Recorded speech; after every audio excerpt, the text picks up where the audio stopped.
Narinig si Aurel eh. Sir, dito ko makain niya, kaya ganyan. Mga ano to, kasama ko sa Forever. Ano, manager na ako, ano pa lang siya nun eh, next start pa lang si Aurel. Pero, kahit na bago pa lang siya, nakikita namin yung potential sa kanya na mag-manager. Gabi-gabi kami na, no?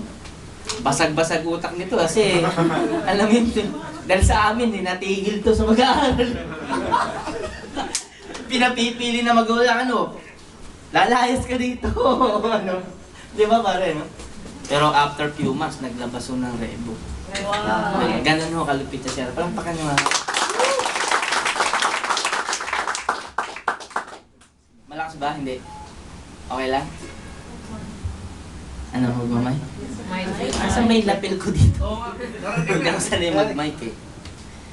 Good morning ho. Morning! Morning! Ayan. Mas okay ako nang walang mic. Anyway, kamusta ho kayo? Mayaman! Evan! Sino yung mga first time? Yung baliw na. Hindi na, dapat minimaintain nyo talaga to every Saturday and Friday night. Kasi ganito kami na nabuhay nung time namin sa networking, sa Forever. Ano ako nun eh, si Aurel, totoo yung sinasabi ni Aurel. Nung dati, nung bago lang din ako, alam mo yun, yan, sinabi rin ni Jerry kanina. Hindi ko alam paano gagawin. Sabi, basta mag-recruit na mag-recruit, mag-invite na mag-invite. Pero ang dami ko rin in-invite walang sumama. Oo, so totoo lang, lahat na eh. Alam mo, dumating sa akin point na everyday gusto ko na mag-quit.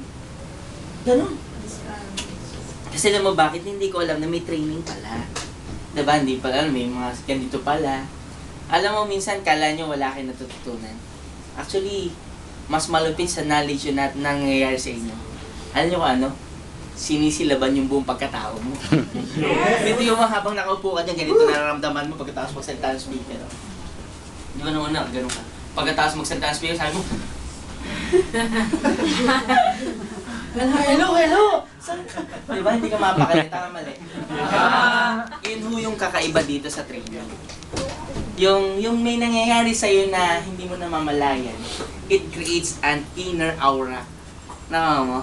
Yung aura mo na yun, yung pag nakita ka na ng friend mo, na umattend ka dito paglabas, sabi sa'yo, paano yan nangyayari sa'yo?